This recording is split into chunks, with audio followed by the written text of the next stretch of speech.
Halo semuanya, di Kata Mereka kali ini kita akan coba membahas salah satu kisah legenda terkenal di Pulau Jawa, legenda yang menceritakan kisah cinta, pengkhianatan, dan arogansi hingga munculnya sebuah kutukan.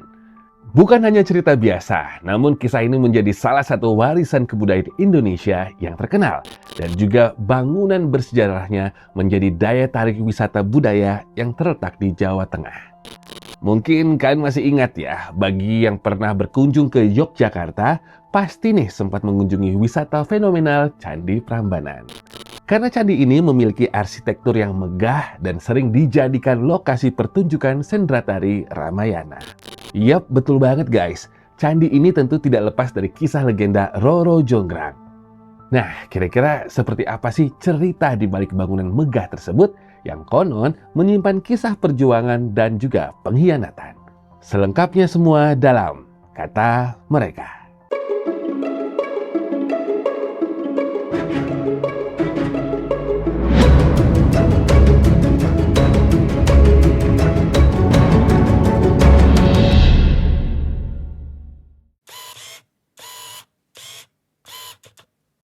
Sebelum kita ngebahas legenda Roro Jonggrang, kita akan ngebahas dulu nih asal-usul sejarah berdirinya Candi Prambanan itu sendiri. Kompleks Candi Prambanan mencakup sejarah nyata sebagai candi Hindu peninggalan Mataram kuno. Candi yang kini letaknya berada di wilayah Sleman ini dibangun pada abad ke-9, sekitar tahun 850 Masehi. Candi ini dibangun pada masa pemerintah Raja Rakai Pikatan dari dinasti Sanjaya, sebuah kerajaan Hindu yang berpusat di Jawa Tengah.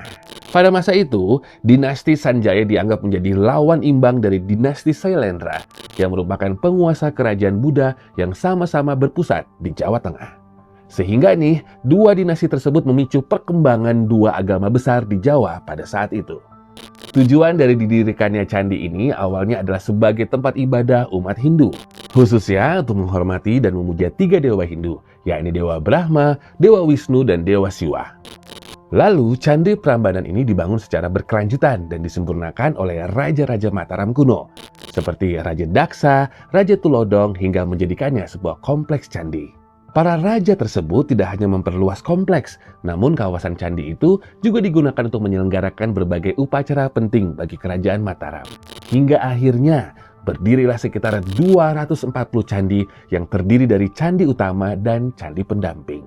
Candi utama didedikasikan untuk tiga dewa Hindu atau yang kerap disebut Trimurti. Sedangkan candi pendamping lainnya didirikan untuk dewa-dewa lain dan tokoh penting dalam ajaran Hindu. Struktur bangunan dan arsitektur dari Candi Prambanan memiliki keunikan tersendiri, di mana denah dan bentuk candi mengikuti pola mandala, dengan ciri bangunan yang menjulang tinggi sebagai ciri khas arsitektur Hindu.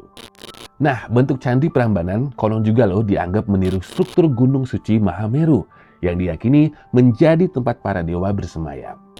Secara keseluruhan nih guys, kompleks Candi Prambanan ini juga mencerminkan konsep kosmologi Hindu yang membagi alam semesta menjadi beberapa lapisan. Candi Prambanan dianggap juga untuk menunjukkan kontak budaya dengan India. Terlihat dari arsitektur reliefnya yang terbuat dari batuan andesit dan dihias dengan gambaran kisah-kisah epik Ramayana yang memperlihatkan pengaruh budaya Hindu dari India. Sehingga pembangunan candi ini dinilai mencerminkan simbol kekuatan politik dari dinasti Sanjaya dan juga pengaruh agama Hindu yang kuat di Jawa Tengah pada masa itu.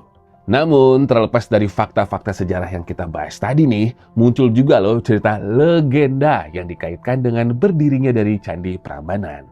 Sehingga ada perpaduan antara sejarah nyata dan mitos masyarakat yang menjadi asal-usul candi ini. Menurut legenda, berdirinya candi ini berawal dari kisah cinta dan tipu daya dari seorang putri kerajaan yang bernama Roro Jonggrang. Lalu, seperti apa sih kisah awal dari cinta yang berujung menjadi kutukan tersebut? Dikisahkan dahulu kala terdapat dua kerajaan besar di Pulau Jawa, yakni Kerajaan Pengging yang dipimpin oleh seorang pangeran sakti bernama Bandung Bondowoso dan Kerajaan Prambanan yang dipimpin oleh raja raksasa kuat yang dikenal dengan Prabu Boko. Kedua kerajaan ini memiliki kekuatan dan juga ambisi yang besar dalam perang kekuasaan. Prabu Boko dikenal kuat dan berpengaruh pada saat itu. Dan diketahui juga, Prabu Boko ini memiliki satu-satunya keturunan seorang putri cantik yang bernama Roro Jonggrang. Sedangkan Bandung Bondowoso bukan hanya dikenal sebagai panglima biasa, tetapi seseorang yang diyakini memiliki kemampuan dalam mengarahkan kekuatan di luar batas manusia. Suatu hari, Bandung Bondowoso yang pada saat itu berambisi untuk menguasai tanah Jawa melakukan penyerangan terhadap kerajaan Prambanan. Setelah terjadi peperangan besar, akhirnya kerajaan Prambanan yang terkenal kuat saat itu harus runtuh akibat serangan invasi dari kerajaan Pengging. Dan seketika itu pun, Bandung Bondowoso juga berhasil menghabisi nyawa Prabu Boko dan sekaligus mengambil alih tata kerajaannya. Ketika telah berhasil mengalahkan kerajaan yang ingin dikuasainya, Bandung Bondowoso pun bertemu dengan Roro Jonggrang. Melihat kecantikannya, Bandung Bondowoso pun seketika langsung jatuh cinta pada satu-satunya pewaris yang tersisa dari kerajaan yang telah hancur. Bahkan pangeran tersebut menyampaikan niatnya untuk menikahi putri dari mendiang Prabu Boko tersebut. Namun, niat Bondowoso ini rupanya tidak ditanggapi dengan baik oleh Roro Jonggrang. Hal ini disebabkan karena Roro Jonggrang tidak terima akan perbuatan yang telah dilakukan Bondowoso dalam menghancurkan kerajaannya serta menghilangkan nyawa ayahnya. Nah, di masa kehancurannya, Roro Jonggrang saat itu pun dihadapkan pada pilihan yang sulit, di mana jika ia menolak permintaan Bondowoso bisa berarti menjadi kehancuran yang lebih besar karena sudah kehilangan segalanya. Namun, di satu sisi, jika ia menerimanya, itu bisa menjadi peluang bagi Roro Jonggrang untuk mengendalikan dan mempertahankan kekuasaan yang telah direbut dari ayahnya. Namun, pada akhirnya, Roro Jonggrang memilih untuk menolak secara halus dengan memberikan syarat yang sangat sulit kepada Bandung Bondowoso. Sebuah syarat yang nampaknya tidak mungkin dipenuhi pada masa itu. Untuk bisa menikahinya, Roro Jonggrang memberikan syarat bahwa Bondowoso harus membangun 1000 candi dan 2 sumur besar dalam satu malam. Akhirnya, Bandung Bondowoso pun setuju dan menyanggupi syarat yang mustahil tersebut. Syarat tersebut ternyata bukanlah sebuah tantangan berat bagi Bondowoso dengan kemampuan yang dimiliki olehnya. Ditambah bantuan pasukan makhluk gaib yang dipercaya berada di sisinya selama ini. Membuat syarat yang mustahil tersebut seketika menjadi hampir terpenuhi. Dalam satu malam, ratusan candi pun telah berdiri, dibangun oleh kekuatan yang sepenuhnya bukan dari tangan manusia.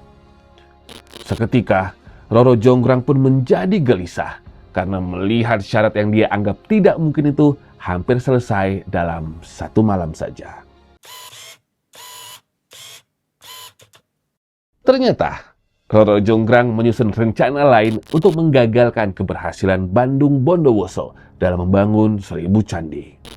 Ketika jumlah candi mencapai 999, Roro Jonggrang mengerahkan para pelayan kerajaan dan warga desa yang masih tersisa di sana untuk membakar jerami, menumbuk padi, dan membuat suara ayam berkokok. Tujuannya agar para makhluk gaib atau jin yang membantu Bondowoso ini mengira bahwa malam telah berakhir dan pagi akan tiba. Sehingga ketika tanda-tanda pagi itu muncul, para jin menghentikan pekerjaannya dan menghilang sebelum candi yang terakhir selesai dibangun. Kecerdikan Roro Jonggrang ini seketika berhasil membuat Bandung Bondowoso menghentikan pekerjaannya membangun candi terakhir. Karena ia pun mengira waktu dari syarat yang ditentukan tadi telah habis. Namun, lambat laun Bandung Bondowoso menyadari bahwa kegagalannya tersebut adalah ulah tipu daya dari Roro Jonggrang. Bandung Bondowoso pun akhirnya sangat marah. Dan dengan kesaktian yang ia miliki, Roro Jonggrang dikutuk menjadi patung batu oleh Bandung Bondowoso. Kutukan patung Ratu Roro Jonggrang ini akhirnya dianggap menjadi pelengkap jumlah candi menjadi 1000. Keputusan inilah yang sekaligus membuat Roro Jonggrang mengakhiri kisah hidupnya. Dan kini, patung batu yang dipercaya sebagai Roro Jonggrang tersebut berada di dalam Candi Prambanan itu sendiri. So guys, menurut kalian, kira-kira mana asal-usul Candi Prambanan yang kalian percaya? Versi fakta sejarah atau versi cerita legenda Roro Jonggrang? Kisah Roro Jonggrang ini tidak hanya menjadi cerita rakyat yang melekat di masyarakat, tetapi juga memberikan warisan budaya serta pelajaran tentang kesetiaan dan pentingnya kejujuran dalam menepati sebuah janji.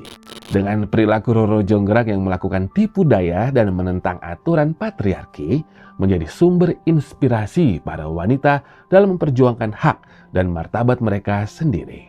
Kisah ini juga memberikan gambaran bahwa aksi tipu daya dan kecurangan tidak akan berujung kebahagiaan, serta pesan moral untuk tidak memaksakan kehendak orang lain. Guys, semoga kisah tadi juga bisa memperkuat hubungan antara sejarah dengan keindahan warisan budaya yang kita miliki. Terima kasih.